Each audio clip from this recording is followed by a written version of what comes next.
Hello fans, I'm Senior Siete here at the 7 Wrestling News Desk, and let's take a look at what might be the worst premium live event card of the year, WWE Payback. Coming to you live from Pittsburgh, Pennsylvania on Saturday, September 2nd, 2023, this event will feature matches that were left off of the SummerSlam card due to timing issues, a title contender who hasn't had a single match on a pay-per-view in who knows how long, no members of the Bloodline, no Brock Lesnar, no Logan Paul, and Cody Rhodes in an interview segment. For whatever reason. Yikes. Now, before we get into this mess, if you enjoy this content, please like the video, subscribe to the channel, and double underhook powerbomb that notification bell. Rey Mysterio versus Austin Theory, United States Championship. Okay, we got the title off of Theory. That's a step in the right direction. The next move is to make him interesting again. Whether that's partnering with Pretty Deadly or reuniting with Johnny Gargano, that's not for us to say, but whatever they've been doing so far hasn't been working. And as for Mysterio, and the somewhat controversial way in which he won the US title, that being taking a title match that was meant for his LWO buddy Santos Escobar, we don't expect it to cause too much of a rift between the stable, as we're thinking they might be leaning towards an LWO versus Judgment Day showdown at War Games. Think about it. The Bloodline is dead, and you need at least one faction to make that match stipulation work.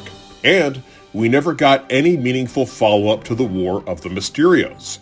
As for this match, we don't see any reason to put the title back on Theory, so we'll stick with Mysterio. How confident are we with this prediction? Let's call it an 8 out of 10. Oh, and fun fact, Rey Mysterio isn't the first person to win the United States Championship after being inducted into the WWE Hall of Fame. Who was the first one? Hang out till the end of the video to find out. Rhea Ripley versus Raquel Rodriguez, Women's World Championship. Speaking of matches that were originally slated for SummerSlam, it's this title match between the most over female in the company and someone whose whole gimmick is, look, I have a back. We know. We all have backs. And given the extra time to make us care about this match, they haven't done a whole lot. And with Rhea being arguably the hottest talent on the roster, male or female, we don't see her coughing up that title anytime soon. In fact, we'd wager she's going to hold it until she faces Becky Lynch at WrestleMania 40. So, Ripley gets the win. How confident are we? Let's give it a 9 out of 10. Gunther versus Chad Gable, Intercontinental Championship. File this one under great matches with a very obvious finish. Gunther has proven that he is the king of having amazing matches with smaller competitors, Tyler Bate, Butch, Ilya Dragunov, and we're sure this one will be no different. Chad Gable, wait, I'm sorry, what? Oh, this is going to be on Raw? Seriously? Boy, this pay-per-view is terrible. Even Miz has a match. LA Knight versus The Miz.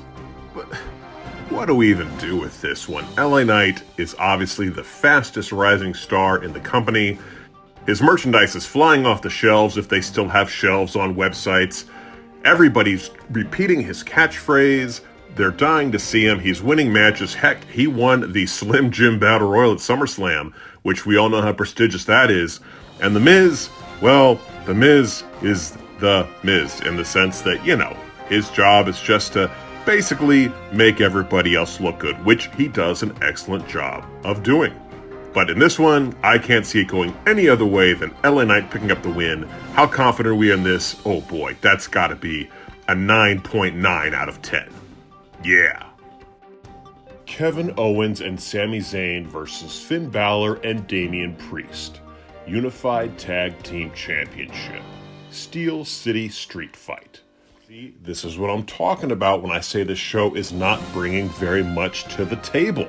It seems like we've seen a billion variations of the Judgment Day squaring off against Sami Zayn, Kevin Owens, Cody Rhodes, and Matt Riddle. It seems like it's all we've seen the last few months on Raw. And when Sami and Owens win due to bad guy miscommunication once again, I'm gonna chuck a bowl of buffalo chicken dip at my TV.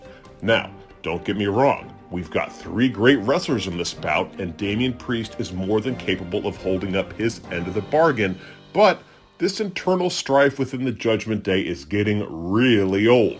That, and nobody wants to see them break up anyways. This isn't the Bloodline. We kinda like all of this quartet. They're like the goth kids from South Park. They're kind of endearing. So, after Sami and Owens pick up the win, hopefully Judgment Day can focus on the main event. How confident am I in the title staying put? I'm giving it an 8 out of 10. Trish Stratus versus Becky Lynch, cage match. Well, if they can push this match off the SummerSlam card, I can recycle some of my breakdown from the previous prediction episode. You know what's a great forgotten match? Velveteen Dream versus Aleister Black from NXT TakeOver War Games. The whole feud was centered around the fact that Aleister Black wouldn't show respect for Velveteen Dream. All Dream wanted was for Black to say his name, and Aleister refused. And the match was awesome, with Black winning a hard-fought battle and the Velveteen Dream earning his respect. When it was all over, Black took a microphone and said, "Enjoy infamy, Velveteen Dream," and it was a moment to remember that elevated both men. I'd love to see a similar moment when Trish and Becky clash, with a victorious Becky taking the mic and giving Stratus her flowers for everything she's done for the women's division by simply saying, "Thank you, Trish." Then, an arranged Zoe Stark can then jump them from behind before they both run her off and raise each other's hands in victory. How confident are we that Lynch is going to win? Another no-brainer, 9 out of 10. And quick aside, Stratus is crazy. You ever see that show Armed and Famous, where celebs were trained to be cops? There was a segment where the celebrities like Eric Estrada, LaToya Jackson, and Wee Man had to get stunned with a taser.